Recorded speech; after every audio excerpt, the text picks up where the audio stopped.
This is a CBS News Special Report. Good afternoon, everyone. I'm Major Garrett in Washington.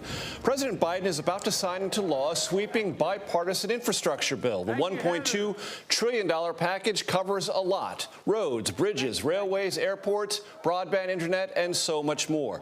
It is the largest investment in America's infrastructure in decades. Here now from the South Lawn of the White House, President Biden. Jill is very surprised I'm standing here. Well, Heather, thank you for the introduction. And I can't look over here because the sun's shining in my eyes, but all this other crowd over here, thank you, thank you, thank you, thank you for all you've done. Look, thanks for sharing this day with us. Why this day matters to you and your fellow iron workers and your families, and you explained it well. For all the folks at home, I know this day matters to you as well. I know you're tired of the bickering in Washington, frustrated by the negativity, and you just want us to use and focus on your needs, your concerns, and the conversations that are taking place at your kitchen table. Conversations as profound as they are ordinary. How do I find work? And how do I get there? How can our small business thrive and our child succeed in school? Or how do we emerge from this pandemic, not just with a little bit of breathing room, but with real fighting chance to get ahead? When we ran for president, I thought maybe I could help answer some of those questions for you and the needs you have. Because every time I'd ride home on Amtrak, I'd go through just north of just south of Baltimore. I'd look out and go through a suburban neighborhood. I'd look in all those lights are on in the windows, Nance, and I look and I wonder, what are they talking about? I'm serious. Swear to God. What are they talking about sitting at that table? What are they talking about? They're talking about the things that I talked about at our kitchen table, Jill at hers, and all of you as well. And that's about how can we come together to be president for all Americans, to make sure our democracy delivers for you, for all of you. And I promised that we couldn't just build back to what it was before. We literally had to build back better. You couldn't build back. We're the only country that's always come out of great crises stronger than we went in. And the world has changed, and we have to be ready. My fellow Americans today, I want you to know we hear you and we see you. The bill I'm about to sign along is proof that despite the cynics, Democrats and Republicans can come together and deliver results. We can do this. We can deliver real results for real people. We see in ways that really matter each and every day to each person out there. And we're taking a monumental step forward to build back better as a nation. I want to thank everyone who helped make this happen. Vice President Harris, my cabinet members, my White House team, Jill, Doug, our first lady, and our first lady and our second husband. No, I'm joking. These guys travel all over the country together. I'm getting worried, you know.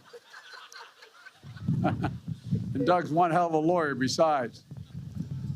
And everybody from the United States Senate, Majority Leader Schumer, and a group of Senate Democrats and Republicans have established this bipartisan framework, including representatives and all the folks you heard from. Senator Rob Portman is a really hell of a good guy. I'm not hurting you, Rob, because I know you're not running again. That's the only reason I say it. But you are a hell of a good guy. And the most determined woman I know, Senator Kristen Sinema. Congratulations, Kristen. Look, Committee Chair Tom Carper, Ranking Member Shelley Moore Capito. I also want to thank Minority Leader Mitch McConnell for voting for this bill and talking about how useful and important it is.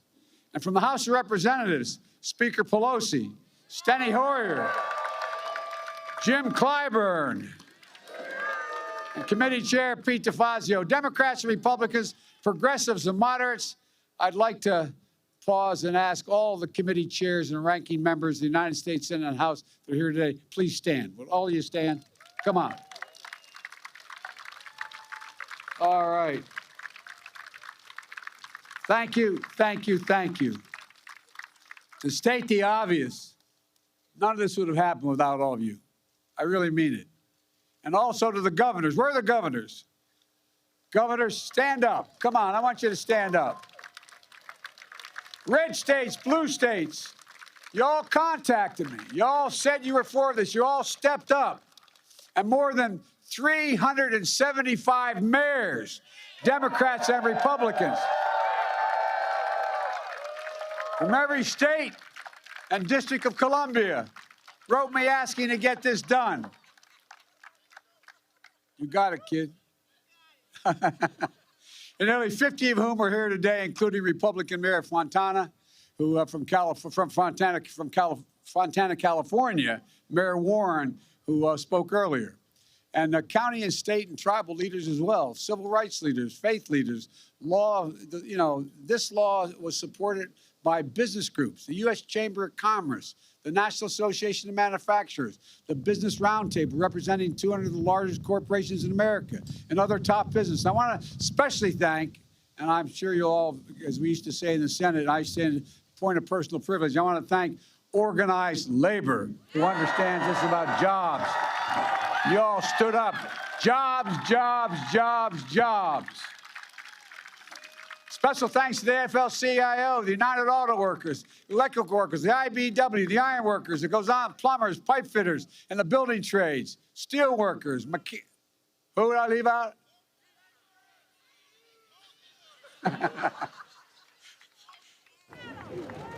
Pardon me? And my wife is a member of the union, the NEA. I'm going to get in trouble. Machinists, so many more. Look, folks, for too long, we've talked about having the best economy in the world. We've talked about asserting American leadership around the world with the best and the safest roads, railroads, ports, airports. Here in Washington, we've heard countless speeches and promises and white papers from experts. But today, we're finally getting this done.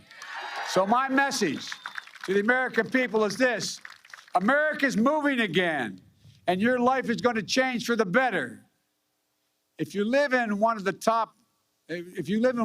10 million homes, or you're a child who attends one of the 400,000 schools or child care centers that still has lead pipes in them, you face a clear and present danger to your child's health and your health now. This law is going to start to replace 100% of the nation's lead pipes and service lines. So every American, every child can turn on the faucet and drink clean water. And tens of thousands of plumbers and pipe fitters are going to get work done in good-paying jobs. Folks, as we saw with remote learning, remote working during the pandemic, access to high-speed internet is essential. And access to water as essential as access to water and electricity. This law is going to make high-speed internet affordable and available everywhere in America, urban, suburban, rural, and create jobs laying down those broadband lines. No parent, excuse me, no parent should have to sit in a parking lot at a fast food restaurant again, just so their child can use the internet to do their homework. That's over. And folks, if I visited your town, I'm sure you'd be able to tell me and where you hold your breath as you cross the particular bridge, or where the most dangerous intersection in your town is. This law makes us the most significant investment in roads and bridges in the past 70 years. It makes the most significant investment in passenger rail in the past 50 years and in public transit ever. So what that means is you're going to be safer and you're going to get there faster, and we're going to have a whole hell of a lot less pollution in the air. The bipartisan law will modernize our ports, our airports, our freight rail to make it easier for companies to get goods to market, reduce supply chain bottlenecks, as we're experiencing now, and lower cost for you and your family. The law also builds on our resilience so that the next storm, superstorm, drought, wildfire, hurricane can be dealt with.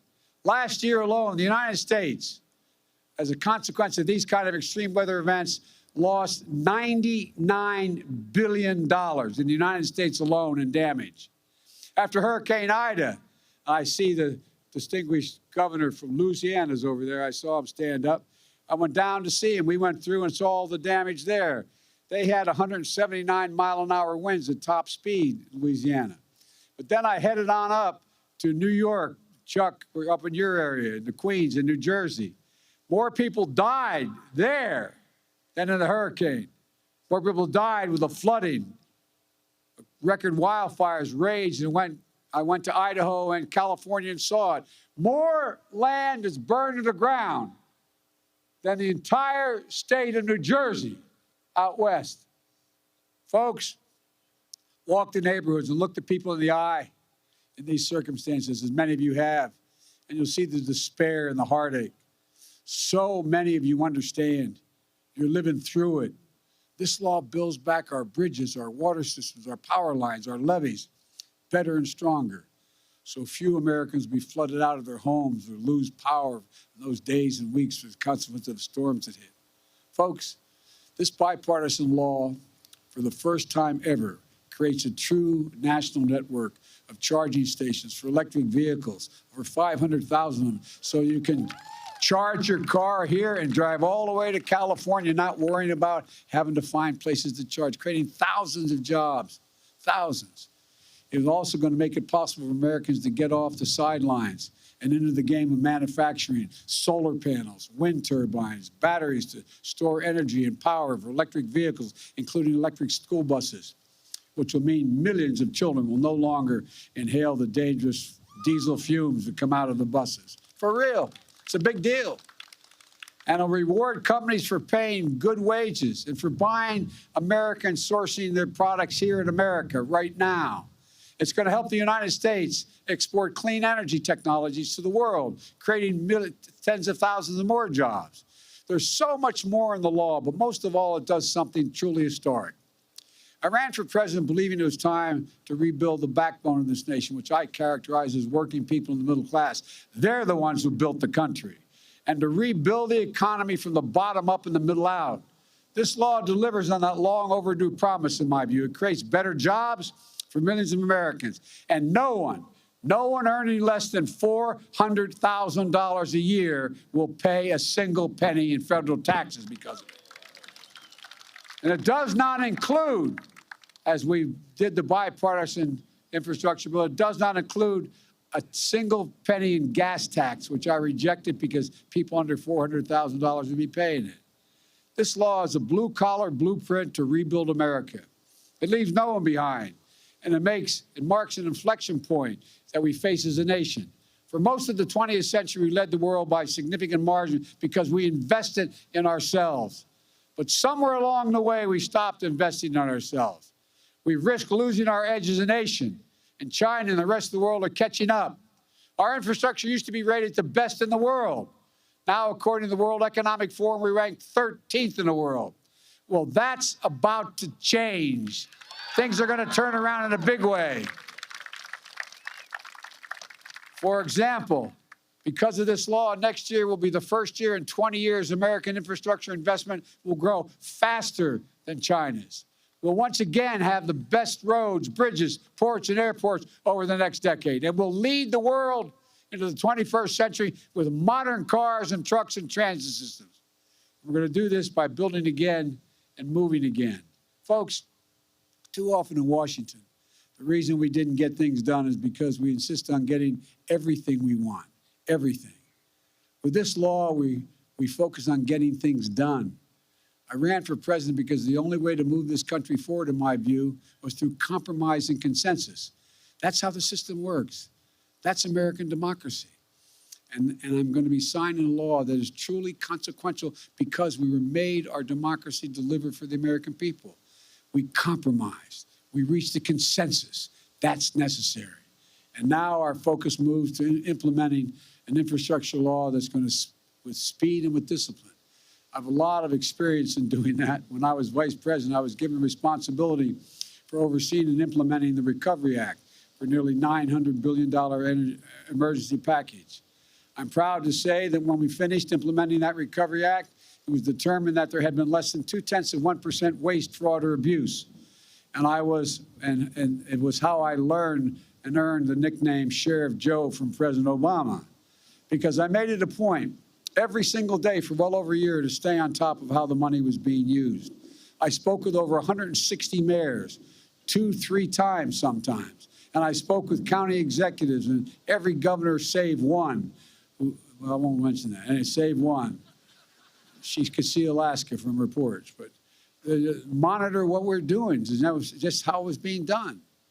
And it was one of the most efficient implementations of a major program in American history. And now we owe it to the American people to do the same thing again. And to make sure every penny is spent where it's supposed to go in a timely fashion, I've asked the former mayor of New Orleans and former lieutenant governor of Louisiana, Mitch Landrieu, to oversee this responsibility. He'll have full access to every tool the federal government has and to get it done. And we have the high obligation and responsibility to make sure this money is used wisely and used well. Folks, I've been looking forward to this day for a long time, like all of my colleagues here have. Tomorrow, I'll be traveling to New Hampshire to visit a bridge that is structurally not safe, like thousands of bridges across America. That's what this law is all about, keeping communities safer and more efficient. On Wednesday, I'll be in Detroit to meet with the UAW workers who are building the next generation of electric vehicles. And that's just the beginning.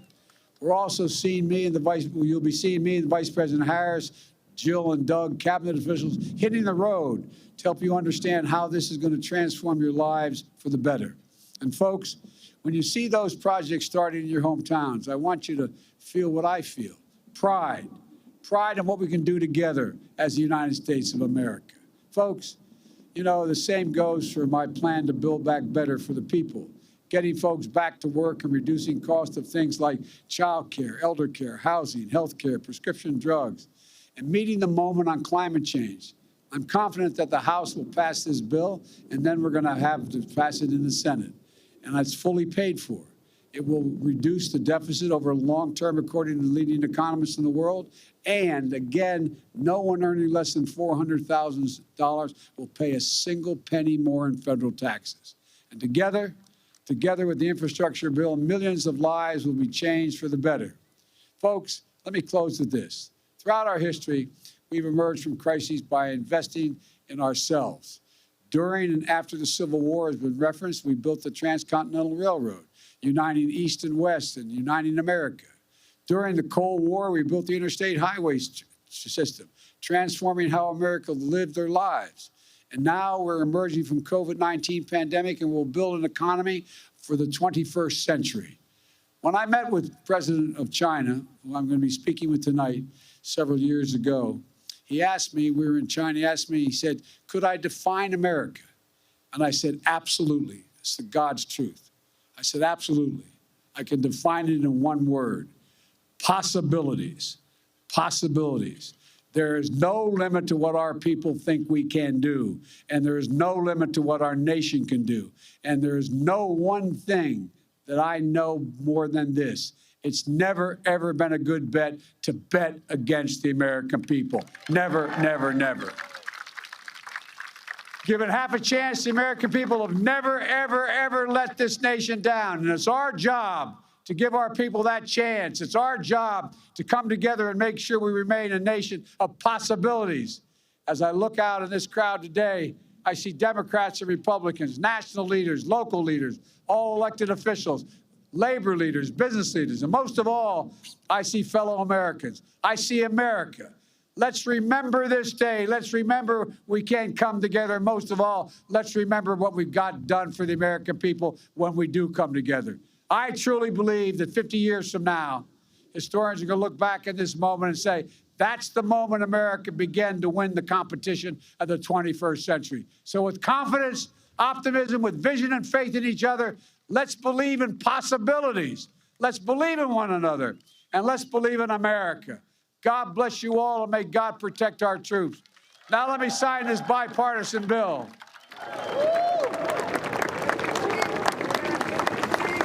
Take the Vice President's pulpit out of your way, sir. There you go. Yes, sir.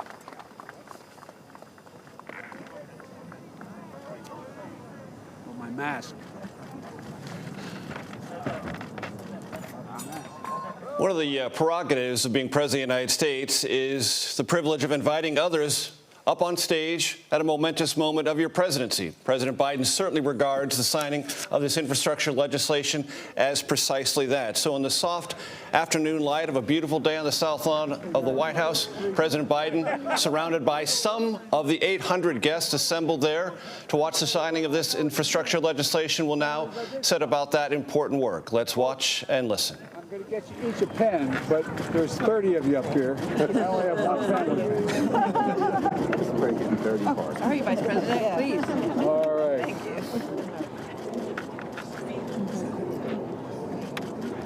Okay, here we go. Yeah. Bravo. Thank you, thank you, thank you. Good job.